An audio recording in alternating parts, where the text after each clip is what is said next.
تحول أوتوستراد الحج أحمد نجيب الشماع منذ سنوات إلى الطريق الأساسية التي تربط مدينة صيدا بشرقها، فأصبح يشكل شريانا حيويا للمنطقة.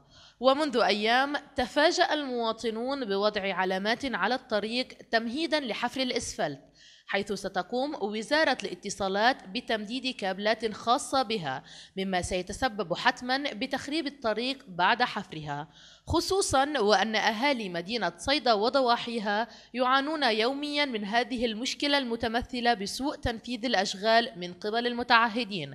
وكان آخرها الطريق التي تربط مجدليون ببلدة بقسطة، حيث قامت مؤسسة المياه بإعادة حفر الطريق بعد تعبيدها، ما أدى إلى تخريبها بالكامل. وقبل وقوع هذه الكارثة يطالب الصيداويون الفعاليات والمعنيين بتدارك المشكلة وتغيير مسار الحفر. اوتوستراد الشماع انشأ تقريبا من حوالي 5 سنين. أنا صار لي 4 سنين فاتح مؤسسة على الاوتوستراد.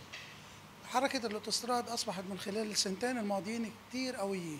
صارت بتربط تقريبا دوار القناية بدوار مجدليون، ما عم تهدى ليل نهار، يعني صار شريان حروي بيربط صيدا بمنطقة جزين وشرقة. المشكلة فيها عدم التنسيق بين الوزارات والمصالح المختصة بالأمور.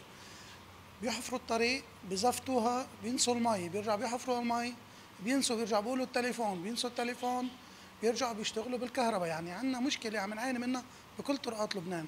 نحن ما عم نقول انه ما بدنا اتصالات او ما بدنا تليفونات او ما بدنا خطوط انترنت، بالعكس نحن بدنا كل الامور هيدي، بس بدل ما نشق الزفت ممكن ناخذ شوي من الارصفه ونستعجل بالشغل. مشروع مثل هذا حرام انه يرجعوا يشتغلوا فيه من اول وجديد، يستحدثوا طريقه بديله لتكون انه يقدروا يستفيدوا منها المواطنين من الانترنت، وما يخربوا هيك مشروع اوتوستراد حيوي بيربط المناطق ببعضها ويعطل العالم. من النواب الفعالين حاليا نحن بنقول انه النواب بيكونوا بضمن مدينه صيدا وجوارها انه يشتغلوا للجميع ويقدروا يامنوا البديل للمواطنين. كل طرقات صيدا وكل طرقات المدينه هون يعني عم يكسروها وما عم يرجعوا يظبطوها، يعني بيرجعوا بيكسروا من وبتلاقي بعض حفريات بقلب الشارع، وبس يرجعوا يظبطوه ما حيرجع مثل الاول.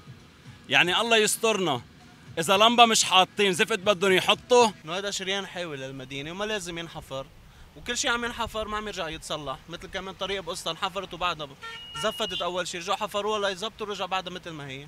يستمر المواطن في دفع أثمان باهظة نظرا لغياب التخطيط والتنسيق بين الوزارات. فبالأمس كانت الضحية طريق بقسطة مجدليون، فهل سيلقى أوتوستراد الحاج أحمد نجيب الشماع المصير نفسه أم ستتحرك الفعاليات قبل فوات الأوان؟ بهية نعماني، صيدا أونلاين.